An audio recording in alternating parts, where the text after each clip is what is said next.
Bonjour tout le monde. Bonjour Salut, Sébastien. salut. Comment ça va?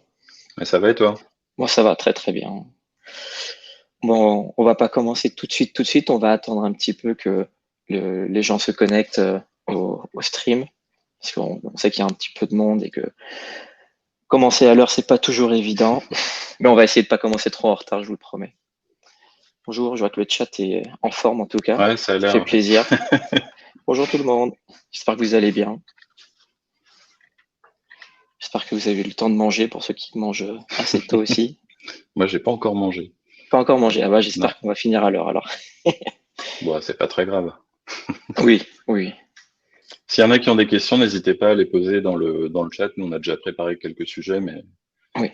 comme on n'a pas eu reçu de questions en avance, n'hésitez pas, quoi.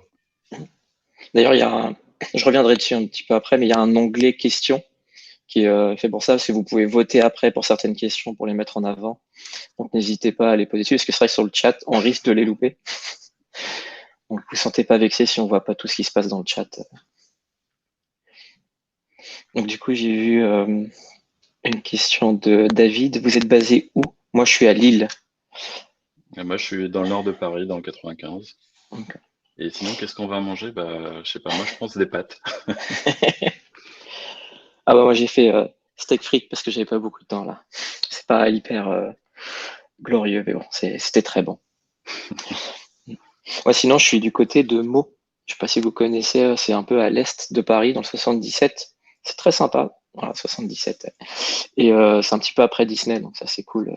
Le soir comme ça, hop, tu vas voir un petit défilé de Mickey. Et tout ça. Bon, je vais pas faire plus de pub pour ça. Bon, je pense qu'il y a, bon, on a un petit peu de monde de connecté. Je pense on va pouvoir commencer. Et puis, euh, et puis de toute façon, l'événement est enregistré, donc vous pouvez retrouver tout l'enregistrement, enfin toutes ces sessions sur YouTube une fois que ça sera fini. Alors peut-être pas tout de suite, il faudra laisser un petit peu le temps quand même, mais ça sera possible. Donc du coup, bonjour et bienvenue à cette nouvelle édition de Comet Tech Talks. Donc je vais animer cette deuxième session de questions-réponses avec Sébastien.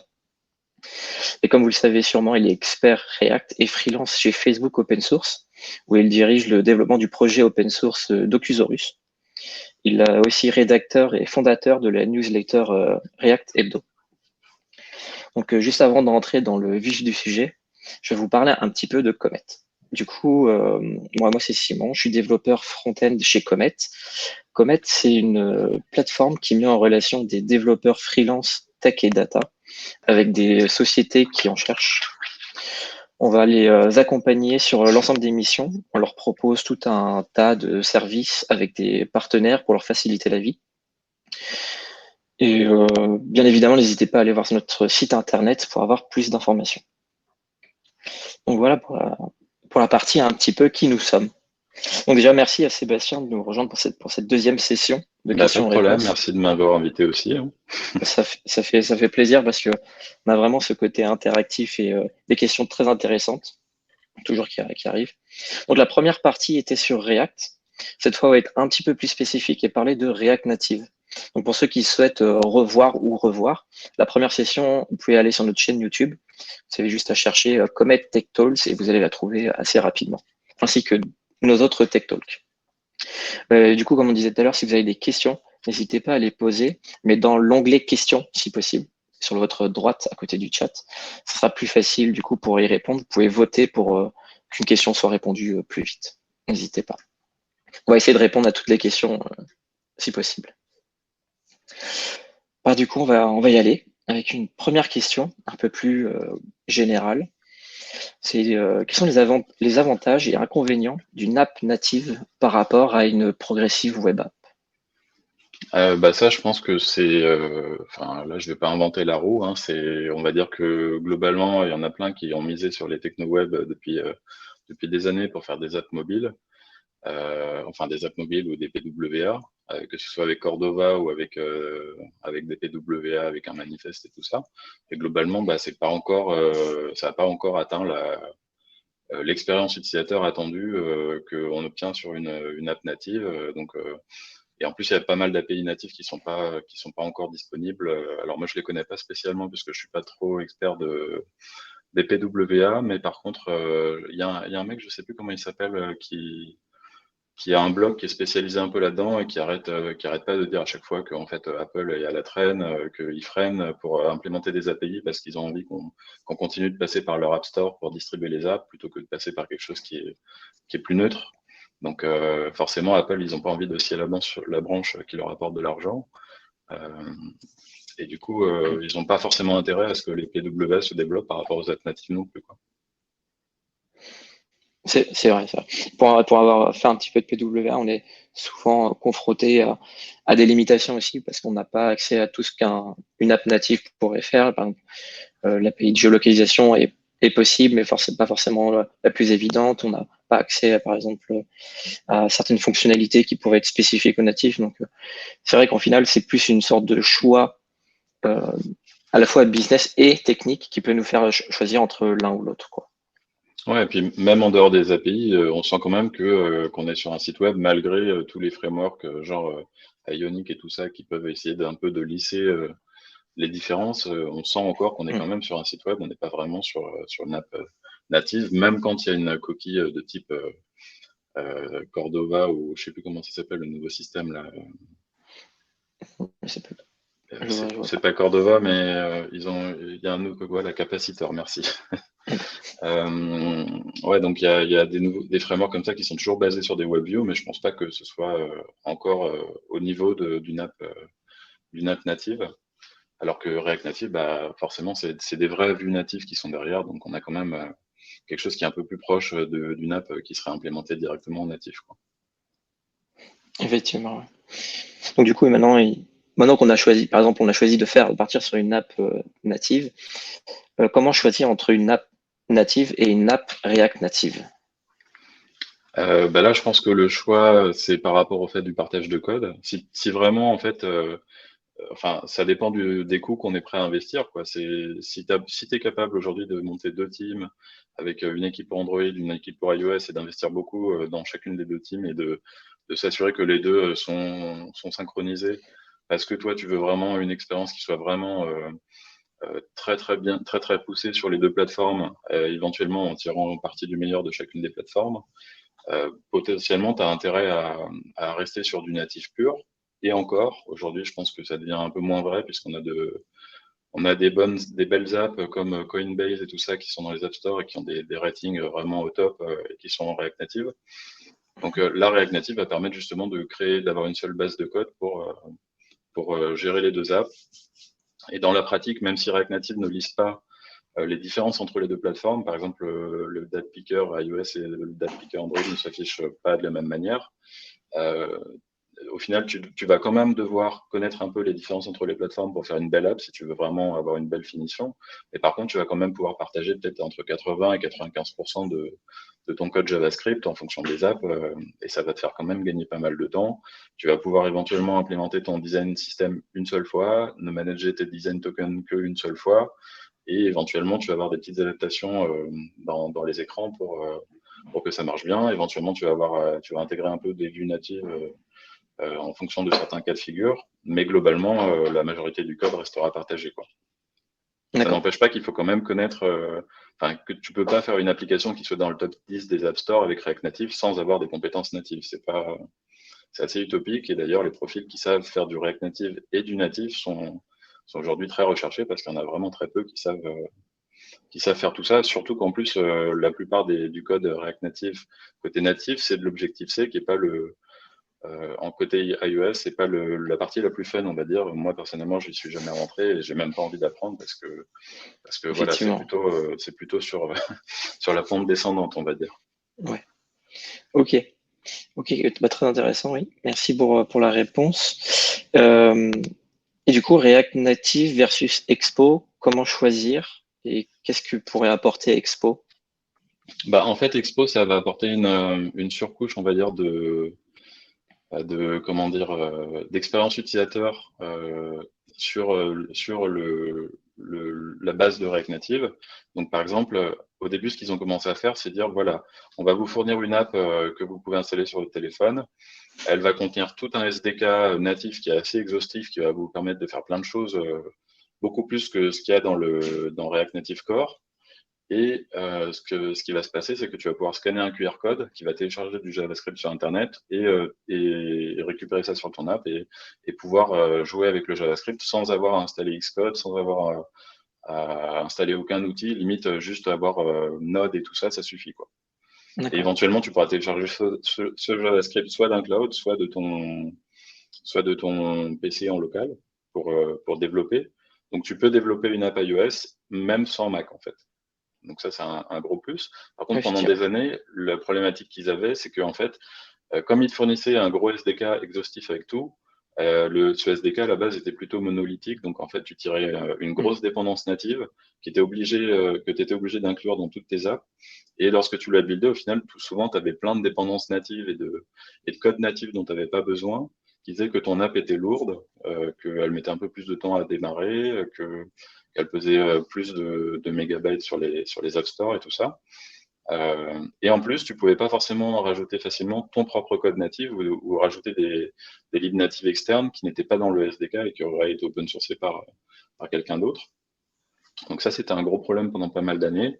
Et en fait, ils ont travaillé sur les dernières années à rendre le SDK beaucoup plus modulaire. Donc tu peux le splitter en plein de petites libs. Et ils ont aujourd'hui open source, enfin ils ont rendu dispo gratuitement un service de build dans le cloud qui te permet de créer de builder ton application en gardant la même expérience utilisateur, mais en même temps en pouvant à la fois retirer les API Expo dont tu n'as pas besoin dans ton app pour réduire le poids, et en même temps inclure n'importe quel code natif d'une autre application dont tu aurais besoin dans ton app, et tout en gardant la même expérience utilisateur de pouvoir, on va dire, développer à partir d'une app coquille qui serait buildée dans le cloud, sur lequel tu pourras scanner un QR code pour télécharger le JavaScript, quoi.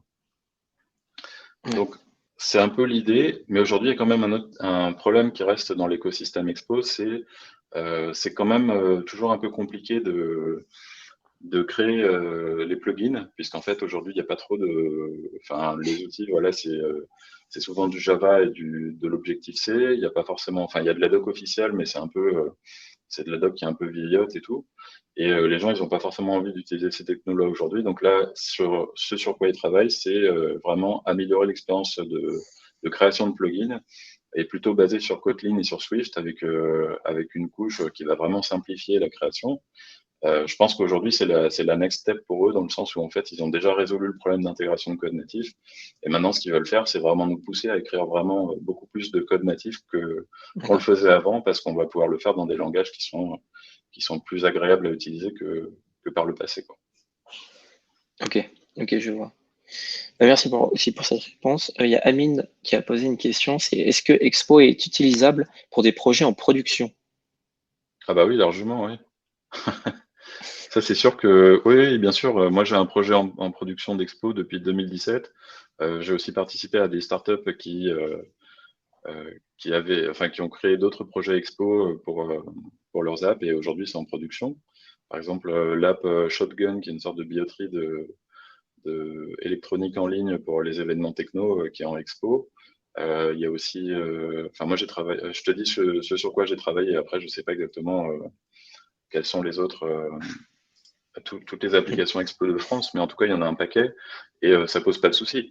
J'ai même converti une fois une application qui n'était pas en Expo vers Expo parce qu'en fait, ça n'avait pas de sens. Toutes les API qu'ils utilisaient sur cette application, elles étaient déjà dans le SDK Expo et en Ok. plus, c'était une startup qui faisait un MVP, donc tu vas pas t'embêter à te compliquer ton workflow de dev alors que tu n'as même pas besoin, on va dire, d'API natifs supplémentaires qui ne seraient pas dans Expo. Ok. Je pense que Et, ça. et, Vas-y. c'est justement l'expérience expo pour une startup, elle est bien aussi bien pour la production que pour après, parce qu'en fait, tu vas pouvoir potentiellement ouvrir une pull request avec des changements JavaScript, et tu vas avoir ta CI qui va potentiellement builder ton application, qui va créer un déploiement de ton application en JavaScript sur le cloud d'Expo. Et derrière, tu vas pouvoir publier un QR code dans ta pull request que les utilisateurs vont pouvoir scanner et pouvoir tester tes changements directement. C'est beaucoup plus simple, on va dire, de review une pull request que tu peux réellement tester sur ton téléphone, plutôt que de regarder du code et de te dire est-ce que cette view-là, elle est bien implémentée. Moi, personnellement, je veux dire, je comprends le CSS, mais c'est quand même plus agréable de voir le résultat final que de s'imaginer à quoi ça peut rendre en lisant des properties Flexbox, quoi. Ouais, ouais, c'est clair. Puis parce que même parfois avec le code, ça fait pas du tout ce qu'on attend. Ouais. Ok. Autre question de David. En tant que dev React Native, de quels skills aurais-je besoin dans les 6, 12, 36 prochains mois? Je pense que apprendre Swift et Kotlin, ça peut être pas mal, parce que justement, comme Expo travaille pour justement, on va dire, améliorer l'expérience utilisateur l'expérience de création de plugins. Je pense que effectivement, si tu sais faire du Swift et du Kotlin, tu vas pouvoir justement, on va dire, contribuer un peu plus à créer des intégrations entre JS et natif, sans forcément investir du temps sur des anciens langages comme Objective-C que tu n'as pas forcément envie d'apprendre, quoi. Et après, je pense qu'il y a pas mal, éventuellement un peu de C++ ou du Rust aussi. Rust qui est de plus en plus utilisé dans l'écosystème front-end. C'est bizarre parce qu'en fait, il n'y a pas beaucoup de gens qui utilisent du Rust sur React Native. Et j'ai l'impression que côté React Native, on utilise plutôt du C++ pour faire les fonctionnalités qui ont des besoins à la fois de partage de code natif entre iOS et Android et à la fois des besoins de performance. Mais pour autant, par exemple, Yoga, la librairie qui permet de positionner les vues en Flexbox avec React Native, c'est du C++. Mais pour autant, on pourrait très bien imaginer qu'en fait, on pourrait utiliser Rust aussi sur ce genre de cas de figure. Alors, je ne sais pas exactement pourquoi aujourd'hui Rust n'est pas très populaire dans l'écosystème React Native, mais à mon avis, ça va devenir populaire et c'est aussi utilisable côté front-end. Donc, je pense que c'est aussi un bon investissement, quoi. Ok, très, très bon point. J'espère que vous avez noté tout ça. Euh, du coup, je regarde un petit peu les autres questions, parce qu'il y a beaucoup de questions dans le chat. Merci à tous de participer, c'est là. Il y a beaucoup de choses Ah ouais. intéressantes. Donc, il y en a certaines, je vais répondre un peu plus tard, parce qu'on a prévu d'arriver sur les sujets. Du coup, on va attendre les bons moments pour les positionner. Donc, soyez pas trop frustrés si votre question n'arrive pas tout de suite. Merci. Euh, est-ce que est-ce réaliste de pouvoir partager du code entre web et natif, du coup? Et, par exemple, avec un React Native Web. Eh ben, écoute, oui, il y en a pas mal qui le font en production, justement. Enfin, par exemple, pour citer les plus gros, le React Native Web, ça a été créé chez Twitter à la base, et ça fait plusieurs années maintenant que, peut-être, je sais pas, quelque chose comme 4 ans que leur app mobile est réalisé avec React Native Web en production, et Mhm. peut-être 2 ans ou 3 ans que leur app desktop est aussi en React Native Web. Donc, je pense que ça fait déjà un gros case study qui prouve que c'est réaliste en vrai. Et ensuite, il y a pas mal de gens qui le font aujourd'hui. Alors, dans les grands noms, je crois qu'il y a Uber Eats qui le fait. Il y a Flipkart aussi. Et puis, bon, ça, au final, il y a plein de gens qui le font aujourd'hui. C'est juste enfin, on les connaît pas tous, mais il y en a plein qui se lancent là-dedans et ça pose pas de problème. Il y a pas mal de gens qui font tourner du React Native Web avec Next.js parce que c'est compatible avec le server-side rendering. Donc, en fait, on peut mutualiser pas mal de choses. Mais après, tu n'es pas obligé de tout mutualiser en React Native Web. Tu peux très bien juste créer un design system en React Native Web et après le partager entre plusieurs applications qui, elles, vont utiliser des primitives spécifiques à leur plateforme, que ce soit du React Native ou du DOM directement. Donc, tu n'es pas obligé de tout partager. Tu peux dire, voilà, j'ai un design system en React Native, mais après, les pages et les écrans, ils vont être écrits en React DOM ou en React Native normal. Après, même pour créer une app web avec, pour partager du code entre web et mobile, tu n'es pas obligé d'utiliser React Native Web. React Native Web, c'est un peu comme, moi j'aime bien le comparer à un framework CSS in JS. En fait, c'est ça, c'est un framework CSS in JS qui va réutiliser l'abstraction des vues et du style de React Native pour gérer les styles sur le web. Mais tu n'es pas obligé de faire ça. Tu peux très bien créer une application, un design system par exemple, sur lequel tu vas utiliser la même interface pour un composant, mais utiliser par exemple les extensions .web.js et .ios.js et .android.js. Et en fait, en fonction de l'extension, l'implémentation finale qui sera dans ton app va être celle qui correspond à la plateforme. Et tu peux très bien utiliser du React DOM dans l'implémentation web et du React Native dans l'implémentation mobile. Et ça pose pas de souci en fait. Tu peux, si tu as envie, tu peux même mettre du jQuery sur la version web si tu as envie. C'est pas forcément conseillé, mais c'est une possibilité, quoi. D'accord. Effectivement, c'est assez intéressant parce que naïvement, quand on voit React Native Web, on pourrait se dire, mais qu'est-ce qu'on est en train de faire? Pourquoi le faire? Et au final, il y a quand même de bons arguments, comme tu viens de nous exposer, à aller sur cette optique-là. Et c'est En vrai fait, moi, qu'avant, ce oui, que je trouve qui est un point, enfin moi, c'est ma vision de React et de React Native, c'est qu'en fait, pour moi, c'est un gros moteur d'injection de dépendance sur lequel tu peux injecter les primitives de la plateforme finale de plein de manières différentes. Tu peux le faire avec une abstraction qui soit partagée entre web et mobile comme React Native, qui va mm, pouvoir être compatible avec les deux. Tu vas pouvoir utiliser les extensions de la plateforme comme .web.js, .mobile.js pour avoir deux implémentations différentes en fonction de la plateforme. Tu vas pouvoir injecter tes composants via le contexte React et tu vas pouvoir aussi, par exemple, créer ton propre renderer avec des composants qui seraient en quelque sorte tes raccourcis à toi. Et derrière, tu vas pouvoir potentiellement créer ton propre langage React Native pour dire, bah voilà, en fait, ce composant-là, moi, je l'appelle comme ça. Et je peux créer mon renderer pour que, en fonction de la plateforme visée, le résultat final soit différent.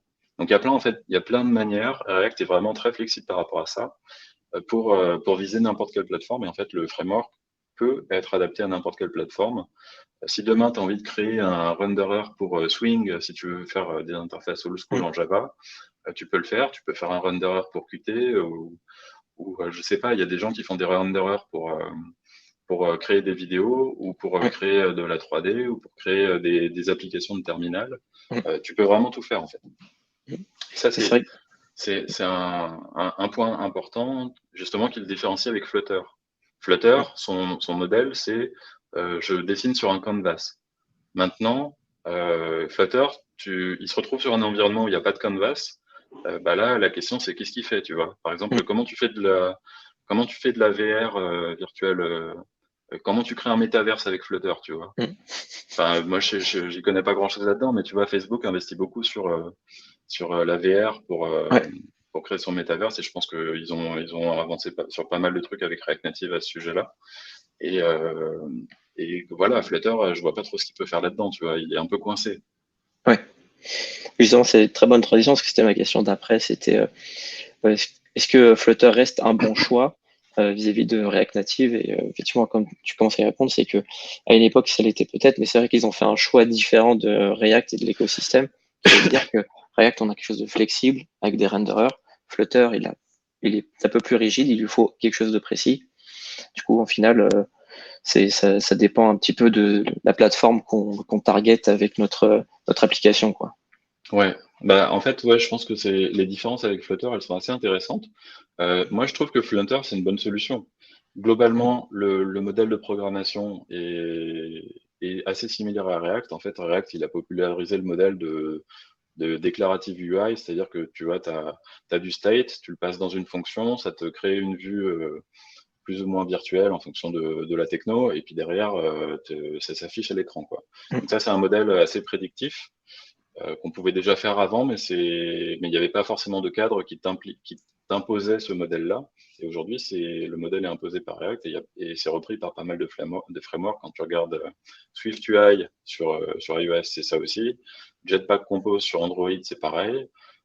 Flutter, bah, c'est pareil, mais enfin, en gros, toute la tendance pour créer des interfaces va dans cette direction-là, qui a été popularisée par React. Par contre, les implémentations respectives de chacune des frameworks va varier un petit peu. Et globalement, moi, ce que j'aime dans React, c'est vraiment la flexibilité. Pour illustrer, je pense que le mieux, c'est peut-être d'expliquer en quoi Flutter est limité sur certains use cases et quels sont les Oui. avantages, pourquoi on pourrait utiliser Flutter.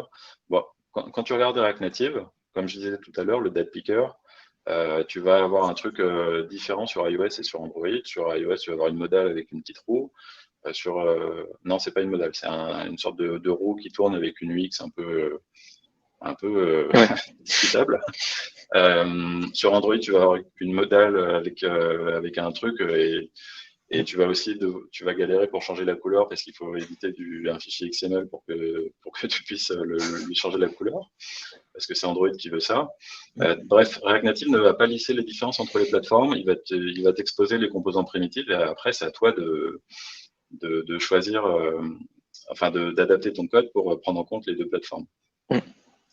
Alors que Flutter, son but, c'est de dire, voilà, il y a un canvas qui sera potentiellement sur iOS, sur Android, sur Ubuntu ou sur n'importe quelle plateforme qui peut afficher des graphiques en 2D.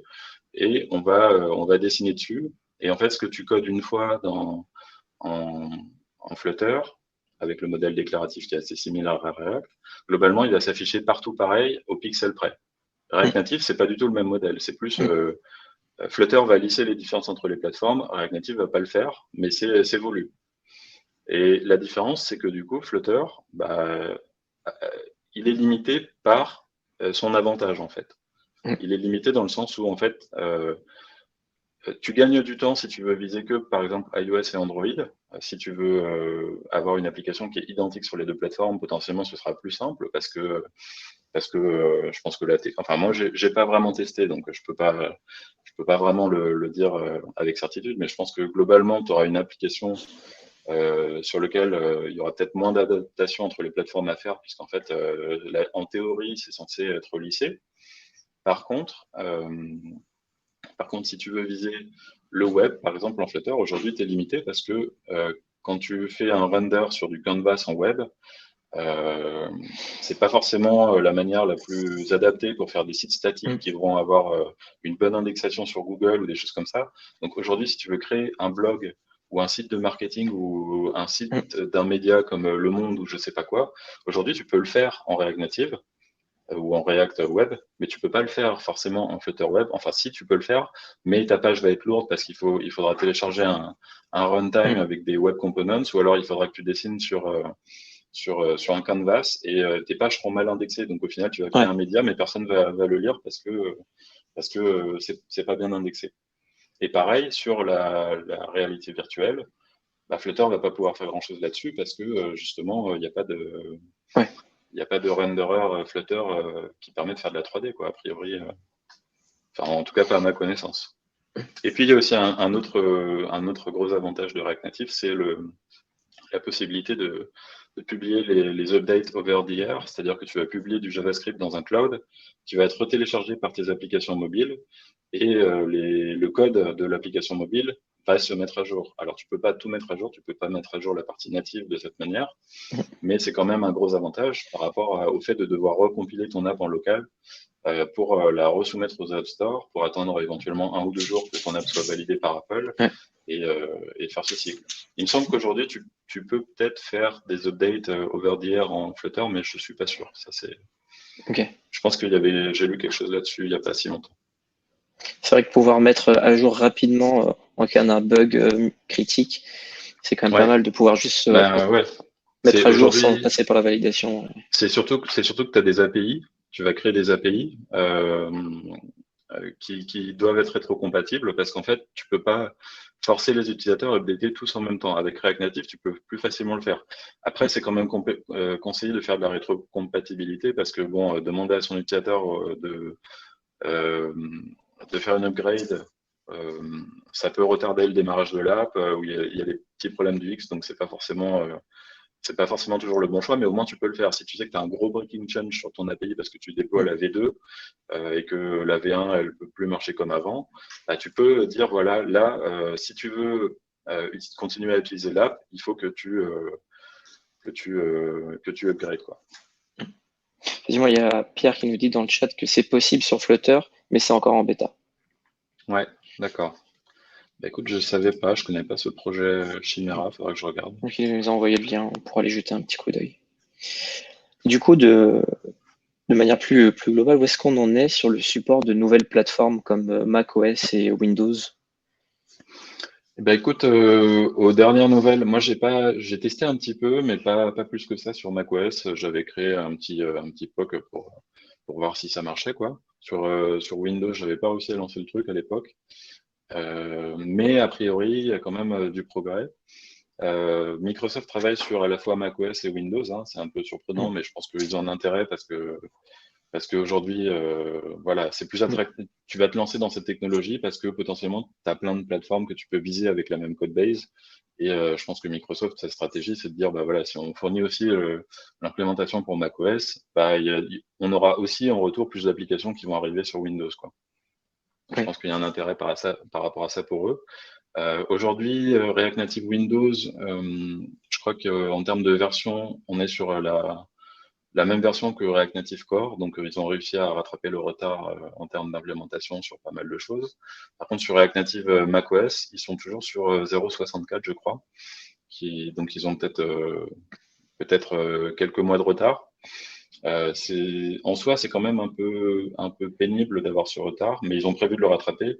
Aujourd'hui, c'est un peu pénible parce que tu vois, si tu as un monorepo ou quelque chose comme ça pour gérer tes apps mobiles, c'est un peu compliqué. Il faut que tu règles un peu ton monorepo pour qu'il utilise les bonnes versions de React Native pour chaque projet. Tu es obligé de créer un projet différent par plateforme plutôt que de faire comme on le fait d'habitude, à avoir, c'est-à-dire à gérer tout dans le même repo, toutes les plateformes dans le même repo. Après, je sais pas si en termes d'organisation, c'est bien d'avoir toutes les plateformes dans le même package NPM. Ça, c'est à voir, mais je pense qu'il n'y a pas beaucoup de gens aujourd'hui qui font du React Native sur desktop. Par contre, on a quand même un retour d'expérience de Facebook qui a implémenté l'app Messenger Desktop en React Native sur desktop. Et a priori, ils ont bien fait comprendre que les gains par rapport à leur app Electron qu'ils avaient avant sont quand même assez significatifs. Et on voit vraiment la différence en termes de taille, de consommation mémoire, de temps de démarrage et tout ça, quoi. C'est vrai que je trouve intéressant qu'ils poussent un petit peu ces plateformes qui, jusqu'à aujourd'hui, étaient très oubliées au final pour les ordi, parce qu'au final, maintenant, on était plus orienté web, et de voir que eux poussent un petit peu dans ce domaine-là. C'est vrai que aujourd'hui, on avait un peu que la solution Electron ou d'autres un petit peu moins connus. Mais je sais que le côté Electron était assez souvent critiqué par la lourdeur de devoir avoir un Chromium qui se lance, des choses comme ça. Il y a pas mal de problèmes de perf. Et de voir qu'effectivement Facebook pousse un peu dans cette direction-là. Donc pour l'instant, avec leurs apps, c'est bien, des gens, ils testent leur truc en interne, c'est vachement cool ça. Ouais. Et de voir que ça continue d'avancer là-dessus, je trouve ça très intéressant et j'ai hâte de voir un peu vers quoi on va aller là-dessus, quoi. Et Après, du coup, moi, je pense que globalement, c'est toujours le même problème, c'est que tu vois, comme React Native, ça liste pas les différences entre les plateformes. Donc, tu vas avoir des composants qui seront exposés, qui sont spécifiques à macOS, qui sont spécifiques à Windows. Il faudra quand même, à la fin, avoir des développeurs qui connaissent les plateformes natives. oui. Tu vois, le fait de créer une app native ultra performante partout avec une même base de code avec un seul développeur, c'est un peu utopique, tu vois. Moi, personnellement, voilà, je pense pas que j'aurai le temps dans le futur de m'investir dans Windows. Il faudrait déjà que j'ai un portable Windows pour m'amuser avec ça. C'est pas hyper pratique. Et aujourd'hui, bah voilà, c'est une spécialité enfin, t'as React Native et puis tu as une niche dans React Native qui est le développement desktop. Mais l'app Electron restera pertinente dans le sens où déjà, si tu arrives à faire, tu vois, aujourd'hui, ce que tu peux faire comme stratégie, c'est de dire, voilà, je crée mon app en React Native, je la convertis en web avec React Native Web ou autre chose comme des extensions .web, .js si j'ai envie. Je peux à partir de là créer une PWA pour ceux qui n'ont pas envie d'installer l'application native. Je peux faire tourner cette PWA ou cette app web dans une coquille Electron pour réaliser l'application Electron. L'application Electron, elle va pouvoir tourner partout. Il y a du web, y compris sur Ubuntu, qui aujourd'hui, il n'y a pas de React Native pour Ubuntu, enfin pour Linux et tous ces environnements-là. Donc, si tu veux, l'application web, la PWA et Electron restent encore pertinents en termes de fallback, même si potentiellement, tu peux avoir mieux en investissant plus et en visant du natif pur, mais c'est un investissement supplémentaire. Oui, clairement, c'est quelque chose qu'il faut garder en tête, c'est qu'on ne peut pas se lancer tête baissée sur la nouvelle plateforme sans connaître un minimum ou ce genre de choses si on veut faire vraiment du purement natif. Ok. Est-ce que tu peux nous parler des dernières innovations en cross-platform comme le support de Skia ou React 3 Fiber? Alors, bah, du coup, ce qu'il y a, c'est le moteur 2D de Flutter qui permet de dessiner sur des canvas, en gros. Il y a William Candillon qui travaille sur, on va dire, enfin, William Candillon, c'est un peu le maître des animations en React Native, hein, on va dire, Mm. c'est un peu la référence, qui a fait plein de démos, qui fait des vidéos sur YouTube, qui nous montre en fait on n'est pas vraiment limité en termes d'animation en React Native par rapport à du Mm. native pur. Là, ce sur quoi il travaille, c'est de porter, de créer une librairie qui permet d'utiliser le moteur 2D de Flutter sur React Native. Euh, Là, je pense qu'il y a des opportunités qui sont assez intéressantes par rapport à ça, parce que ce qu'il faut savoir, c'est que tu vas pouvoir ajouter des vues en Skia Mm. un peu partout dans ton app, de la même manière que tu peux ajouter des vues natives dans ton app React Native. C'est pas limité, c'est pas genre tout ou rien. C'est en fait, t'es pas obligé de dire, voilà, moi j'utilise Skia pour mon app React Native en totalité. C'est pas ça qui se Mm. passe. Et en fait, tu peux continuer à coder en React Native pour la majorité des trucs. Et de temps en temps, si tu as un besoin que tu peux pas faire en natif et qui serait mieux réalisé en Skia, tu pourras utiliser Skia pour justement rendre certains éléments en Skia. Et il y a certains trucs justement qui sont un peu limités aujourd'hui en React Native, enfin qui sont même limités en natif. Par exemple, si tu veux faire des ombres sur Android, tu as le système d'élévation des ombres, mais tu peux pas faire quelque chose de très avancé avec parce que le truc par défaut est assez limité. Ok. Avec Skia, par exemple, tu pourras créer des ombres sur mesure qui seront vraiment comme tu veux, parce que tu vas pouvoir tu vas pouvoir dessiner sur le canvas pour créer l'ombre de ton bouton si tu as envie.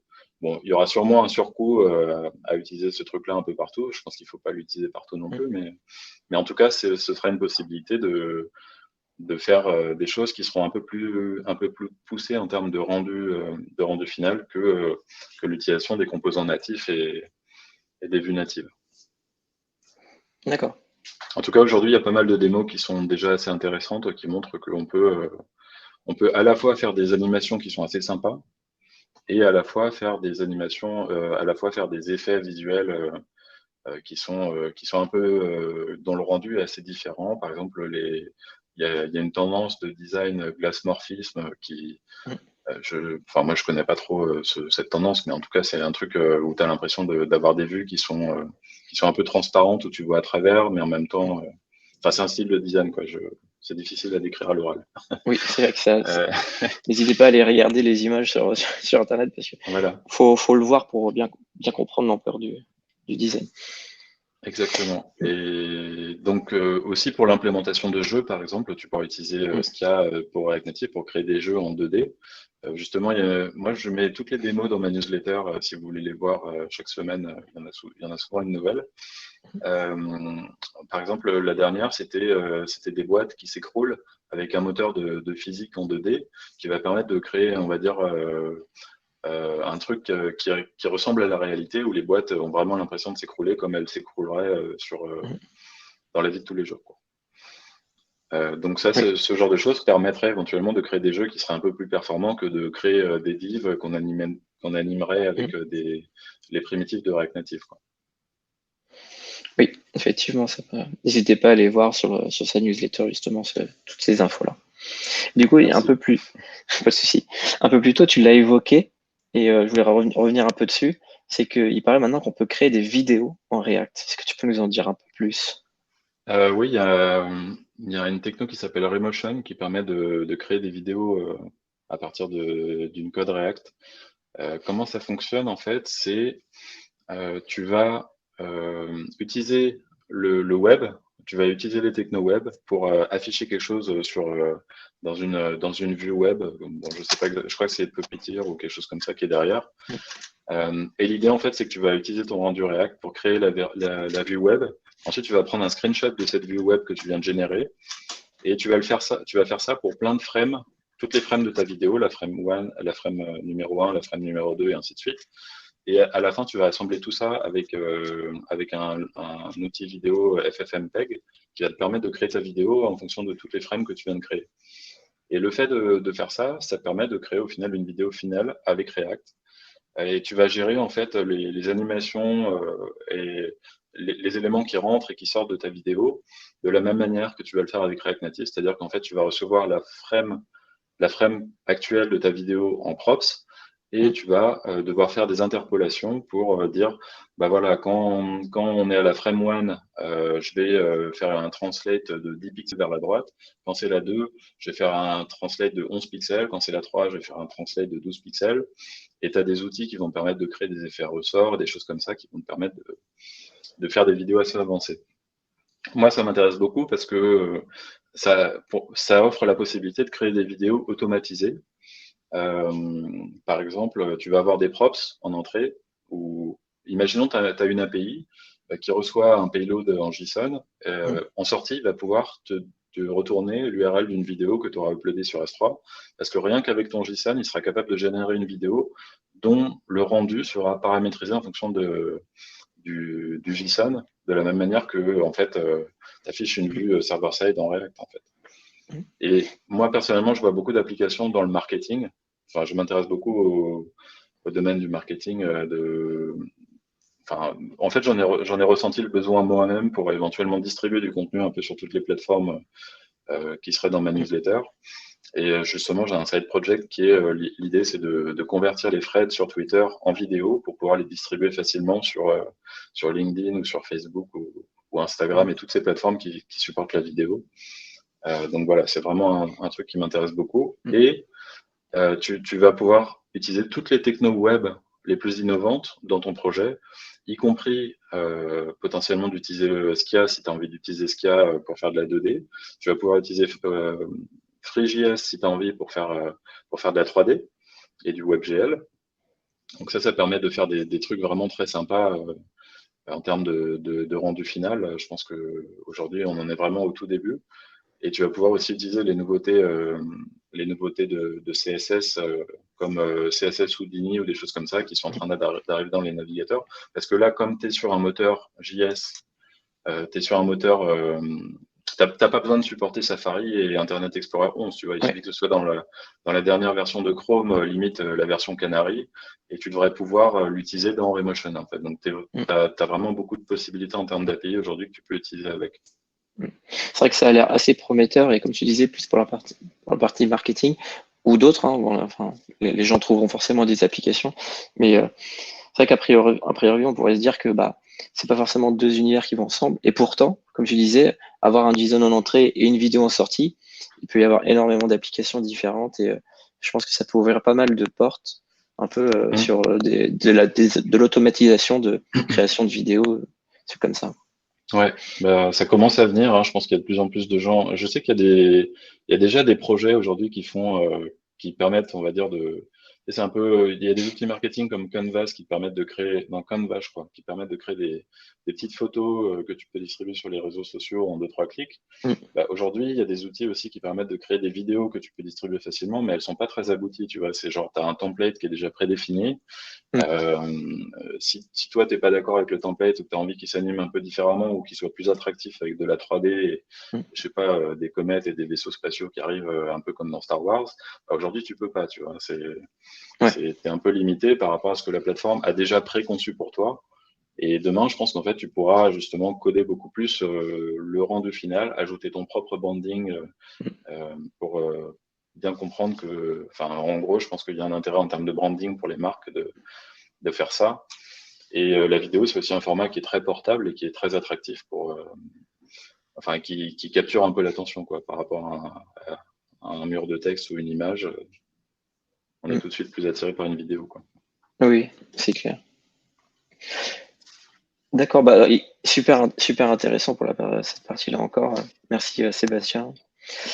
La dernière fois, on a parlé des principaux changements de React 18, qui est la prochaine version majeure. Elle vient de passer en bêta il y a quelques jours.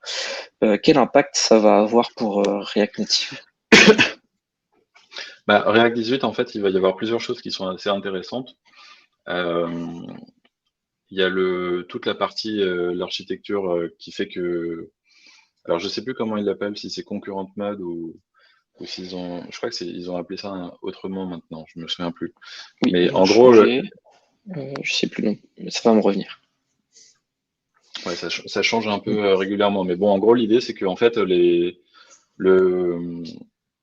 la manière dont seront rendues les applications React ne sera plus synchrone, c'est-à-dire que tu vas pas rendre tout d'un coup, le Mm. travail va être découpé en petits morceaux et tu vas pouvoir éventuellement annuler un rendu qui a été démarré avant même de l'afficher à l'écran.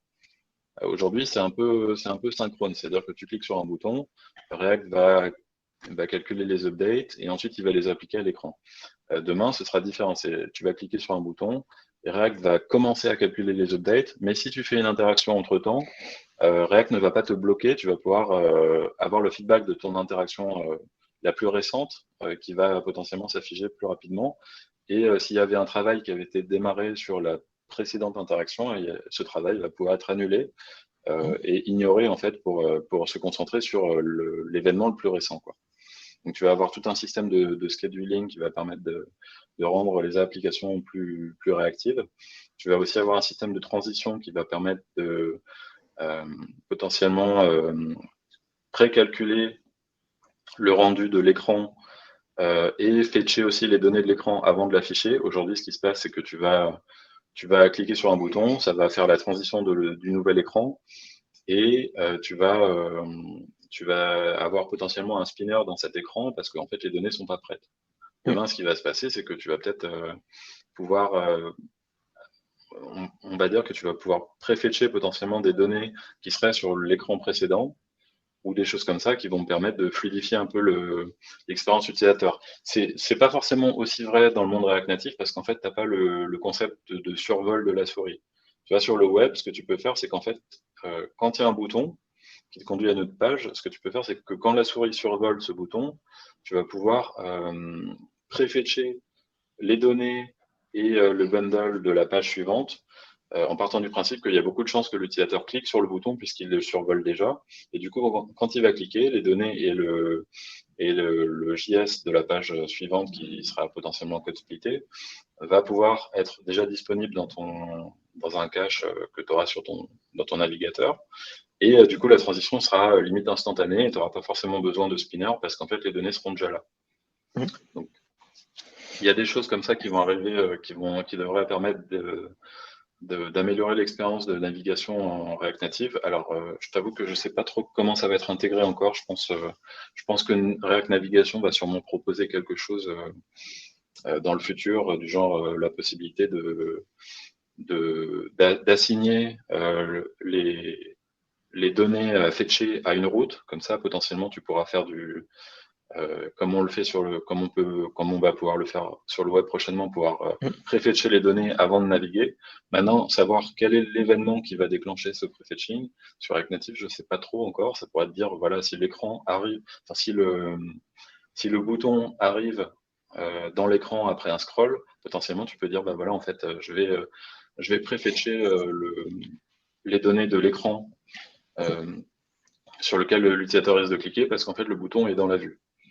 Après, je pense que l'intégration sera un peu compliquée dans le sens où bah, c'est pas parce que l'écran est dans la vue que l'utilisateur va cliquer, donc il y aura peut-être des subtilités en plus à prendre en compte, mais en tout cas, Mm. React nous facilitera la vie pour implémenter ce genre de, de comportements qui vont justement permettre de fluidifier l'expérience utilisateur et d'avoir l'impression en fait que quand tu cliques, les données sont déjà là, quoi.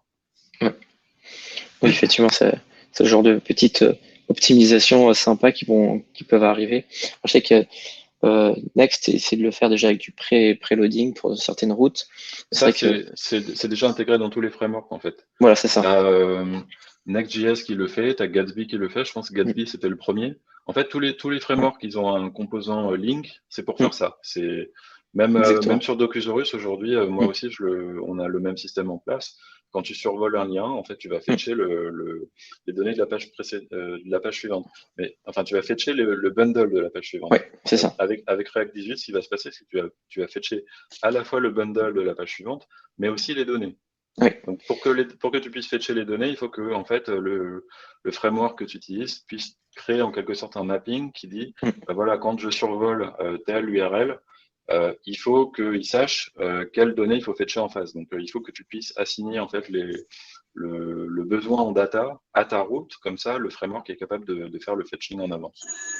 Aujourd'hui, ça, c'est pas forcément le cas. Généralement, les frameworks, ce qu'ils font, c'est qu'ils fetchent juste le JavaScript de la page suivante en avance, mais pas les données. Et le but, justement, de React 18, c'est d'avoir, on va dire, plus de primitifs qui vont permettre de fetcher les données également en parallèle du bundle pour que, justement, quand tu cliques, il n'y ait pas de spinner et tout ça. Oui, effectivement. Est-ce que tu peux nous parler de la nouvelle architecture React Native avec Fabric et le JavaScript Interface et quel impact Alors, ça va avoir pour React Native? ça a un impact aussi assez intéressant.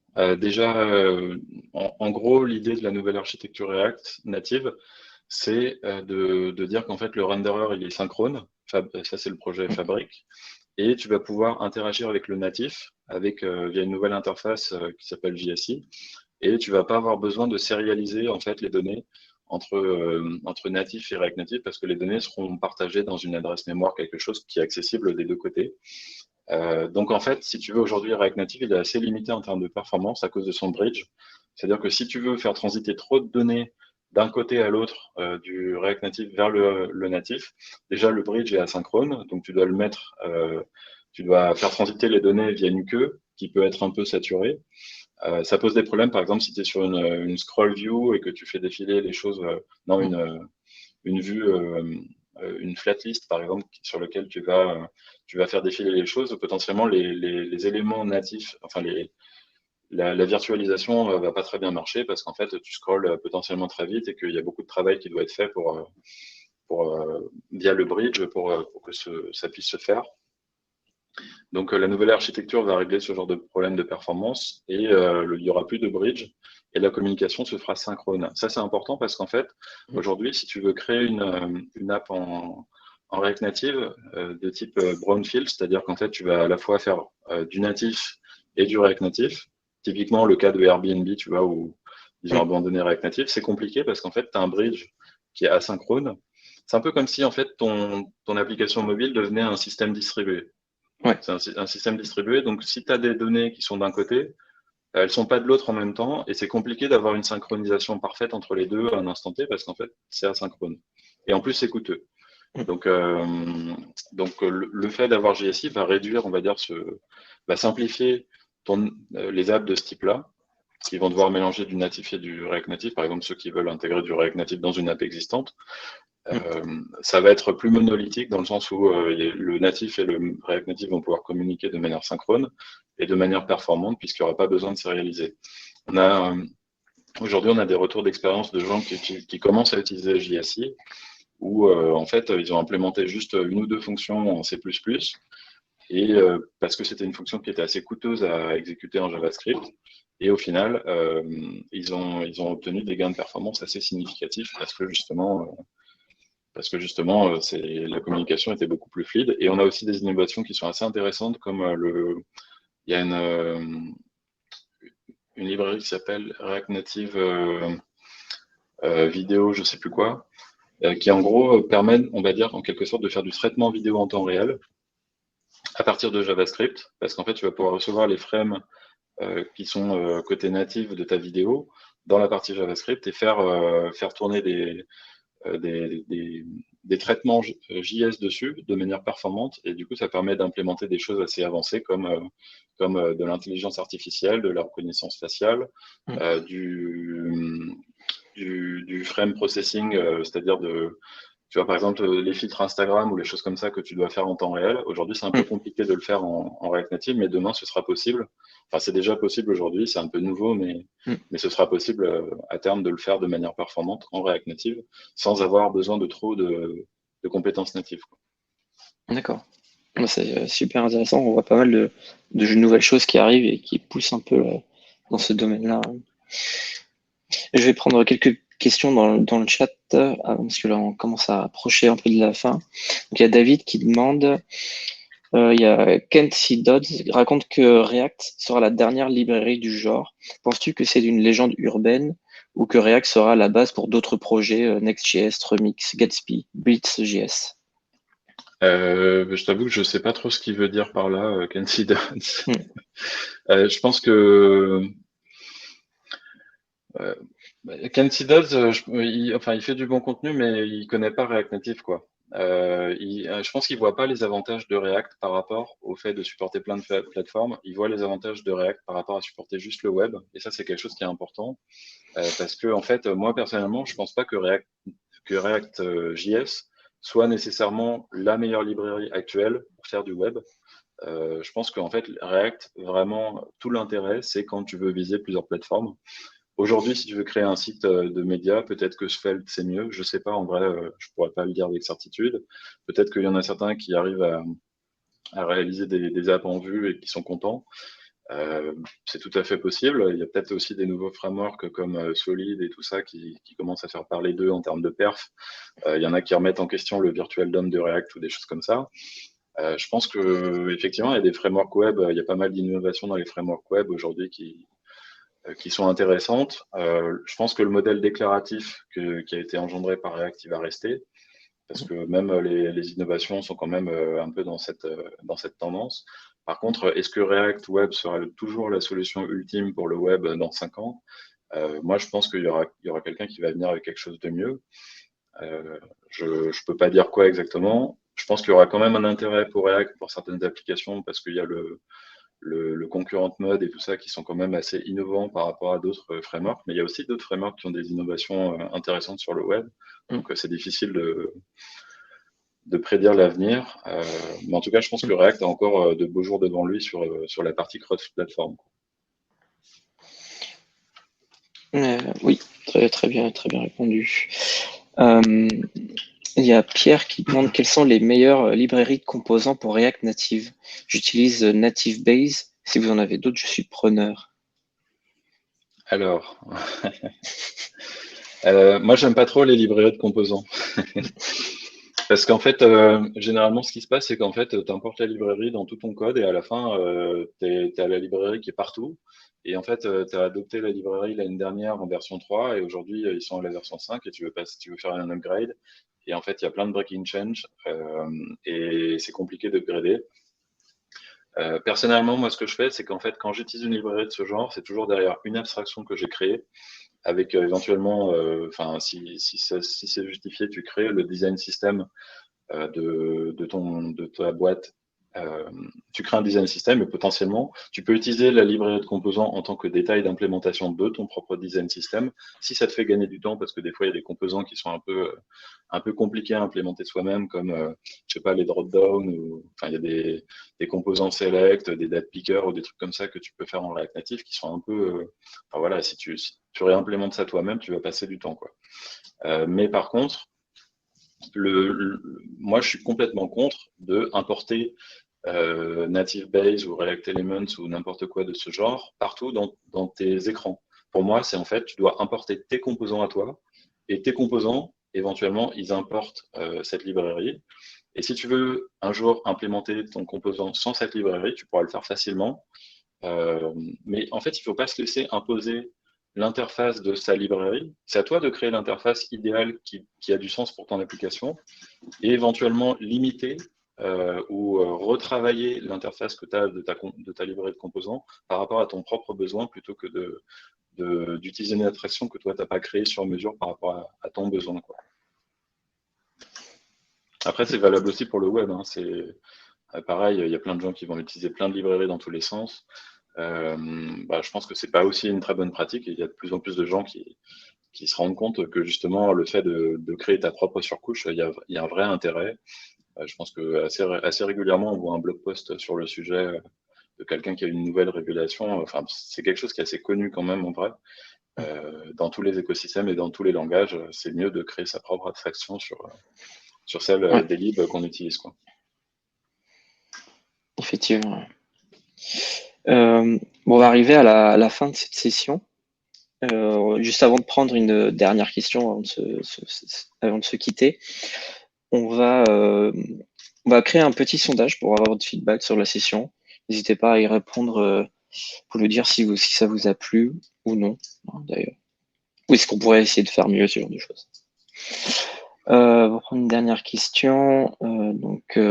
Damien, est-ce que sur un projet complexe en React Native, à un certain moment, on est obligé d'écrire du code en natif? Parfois, on utilise des libs et on ferme les yeux sur leur fiabilité.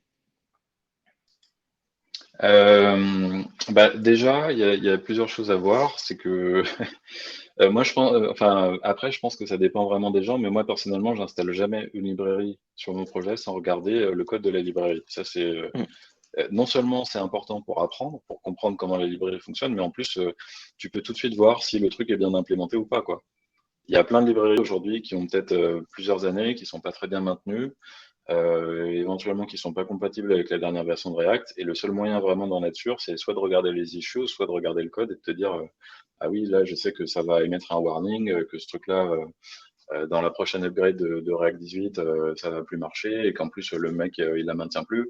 Donc, est-ce que j'ai envie de m'investir là-dedans, dans cette lib? Bah non, je vais en prendre une autre, tu vois. Et si jamais le mec, il maintient pas sa lib, tu peux toujours copier-coller son code et te dire, bah voilà, maintenant, c'est mon code.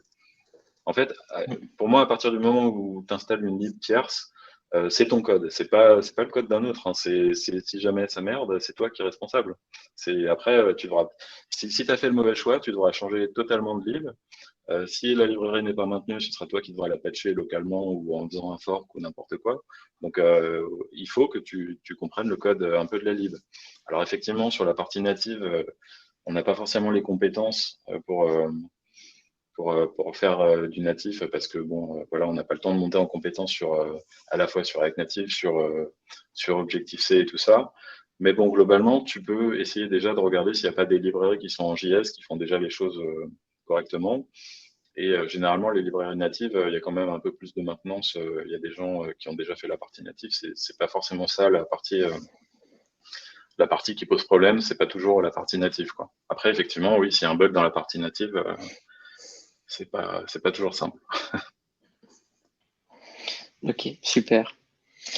Ouais, bah, en tout cas, merci Sébastien de nous avoir accordé du temps et avoir répondu à toutes les questions qu'on se posait. Bah, N'oubliez pas merci de aussi. Ça fait plaisir. N'oubliez pas de vous abonner à sa newsletter React Hebdo pour ne rien manquer sur React Native Exactement. et React. Il y a de tout.